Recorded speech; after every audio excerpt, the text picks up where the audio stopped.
Hi, this is John Andre Mariano from STEM 3. Good afternoon. I'm the first presenter of our group. We chose topic, why do you think people get leukemia? Before that, I introduce you first. What is leukemia? Let's proceed. Leukemia is a cancer of the body blood forming tissues, including the bone marrow and the lymphatic system. Many types of leukemia exist. Some forms of leukemia are more common in children. Other form of leukemia occurs mostly in adults. Leukemia usually involves the WBC. Your white blood cells are potent infection fighters. They normally grow and divide in orderly way as your body needs them. But in the people with leukemia, the bone marrow product abnormally white blood cells which don't function properly. Treatment for leukemia can be complex, depending on the type of leukemia and other factors, but there are strategies and resources that can help to make your treatment successful. Although cancer can be affect RBC and platelets, leukemia generally referred to cancer of the WBC.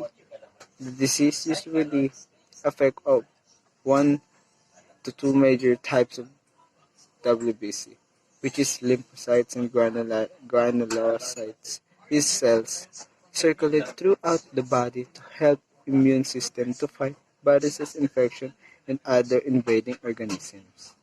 Leukemia arise from lymphocytes are called lymphocytic leukemias.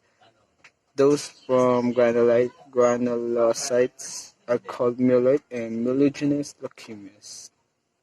That's it. Thank you for listening. Have a good day, and you can now proceed to second presenter. Ma'am, I am the second presenter of our group. Background of the study.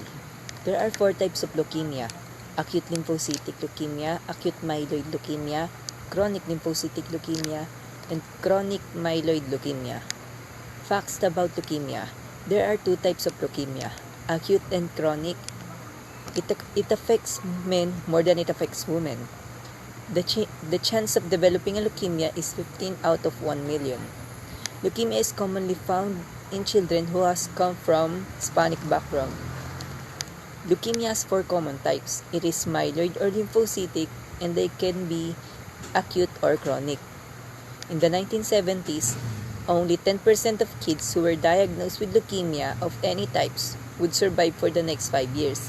Today, that figure is more than 80%. A lot of progress has been made, but more needs to be done.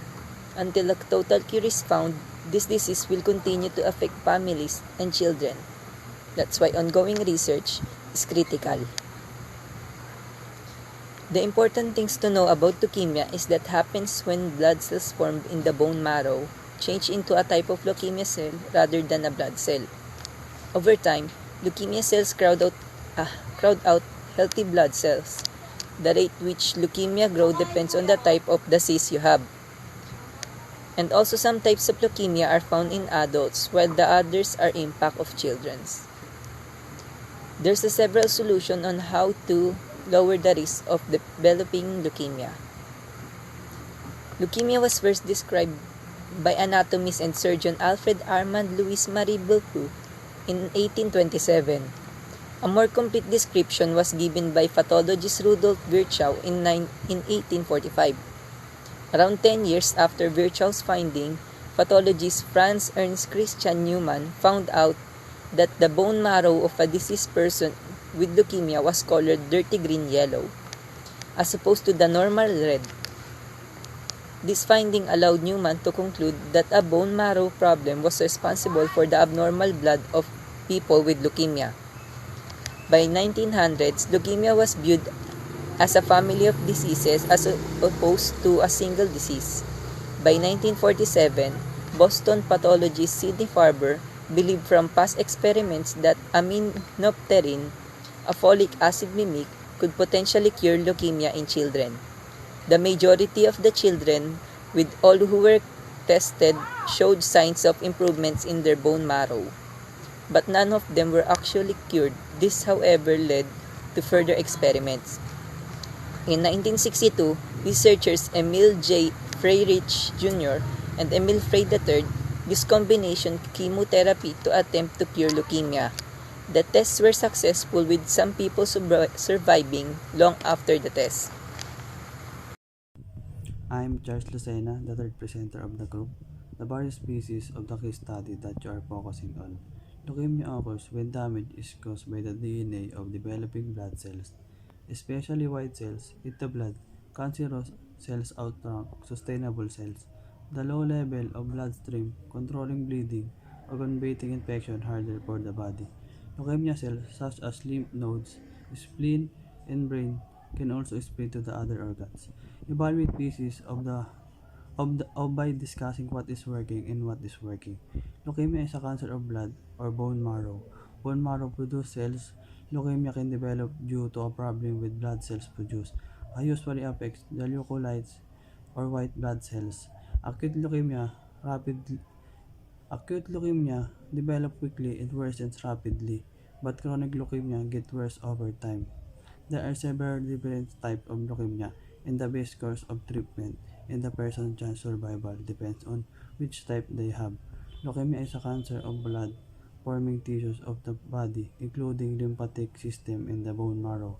Depending on the nature of leukemia and other causes, treatment for leukemia may be complicated. Treatment for leukemia depends on many factors. It determines your leukemia treatment options based on your age and overall health. The type of leukemia you have and whether it has spread to other parts of your body, including the central nervous system. So, first, common treatments used for leukemia is chemotherapy. So, chemotherapy is the major form of treatment for leukemia. It depends on the type of leukemia you have. You may receive a single drug or combination of drugs. These drugs may come in a pill form or they may be injected directly into a vein.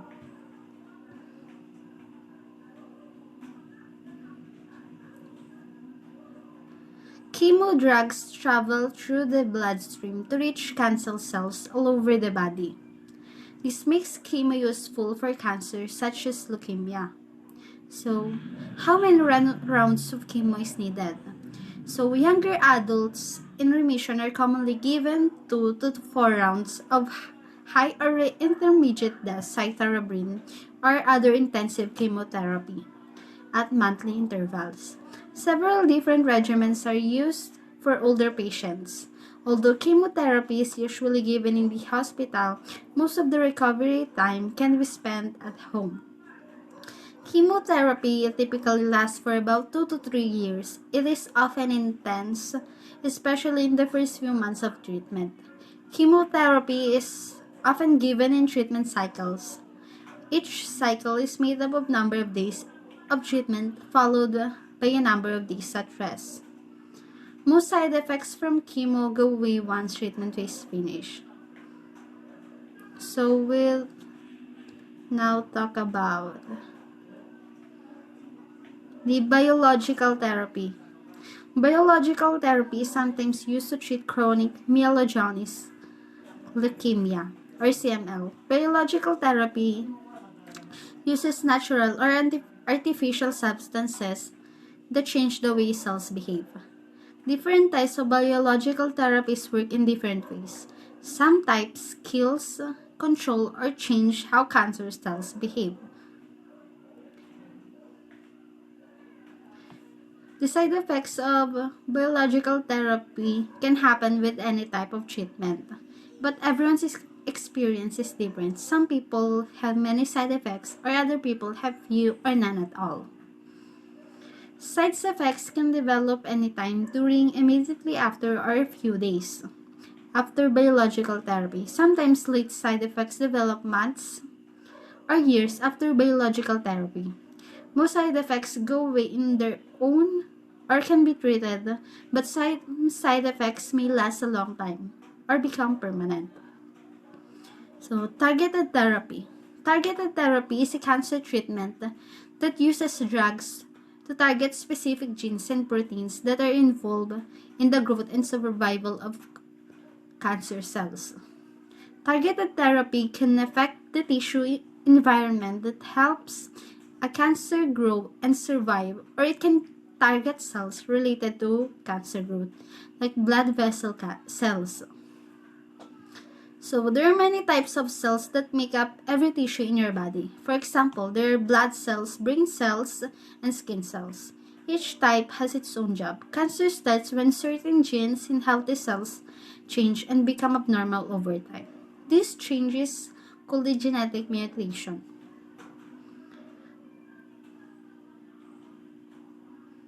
So, radiation therapy. Radiation therapy for leukemia may be used to destroy leukemia cells or to relieve pain or discomfort caused by an enlarged liver or spleen or swollen lymph nodes. It may also help to treat pain from bone damage caused by leukemia cells growing in the bone marrow. Radiation therapy may also be given in low doses just before stem cell transplant. The area treated with radiation therapy and the dose given is based on your specific leukemia diagnosis, including the type of leukemia and your symptoms. The common side effects of radiation therapy for leukemia depend on the treatment dose, the part of the body being radiated, the duration of radiation, and other factors.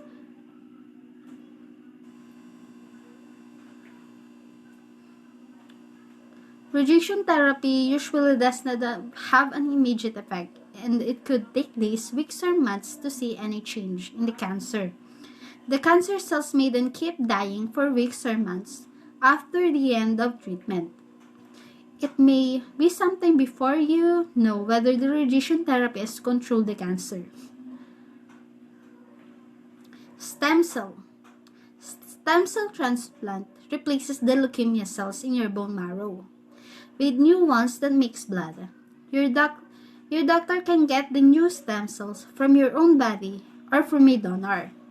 First, you'll have a high doses of chemotherapy to destroy the cancer cells in your bone marrow. Then you'll get the new stem through an infusion into one of your veins. They will grow into a vein into new healthy blood cells. Stem cell has two types. It is autologous stem cell transplant and allogenic stem cell transplant. Autologous stem cell transplant are collected from the patient's blood, harvested, frozen, and stored until needed, then infused back into the patient after she has received high-dose chemotherapy and or radiation therapy to destroy the cancer cells. Allogenic stem cell transplant. In this type of transplant, stem cells are taken from a matching donor to determine if a donor stem cells are the right match. The patient undergoes a human leukocyte antigens or HLA test. And in HLA test, we compare the patient's blood and tissue with blood samples from the donor. And here's some of our recommendations about treating leukemia, or the case study about leukemia. A. Leukemia requires fast and aggressive treatment. B.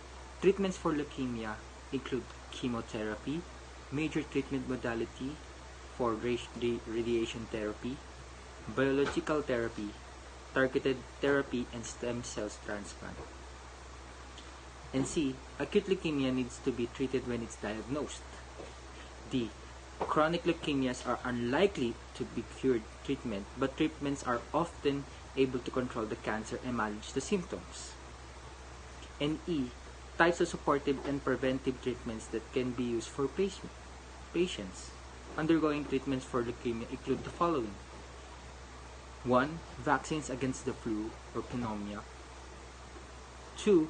Blood or platelet transfusions. 3. Anti-nausea medications. And 4. Antibiotics or antiviral medications to treat or prevent infections. Furthermore, towards the end, it's about how we take care or how we deal with our bodies. Our eating routine assumes a major part in our well-being and in our health. As expressed above, leukemia malignancy is a hazardous sickness, and with that, we should avoid the potential risk to forestall this infection.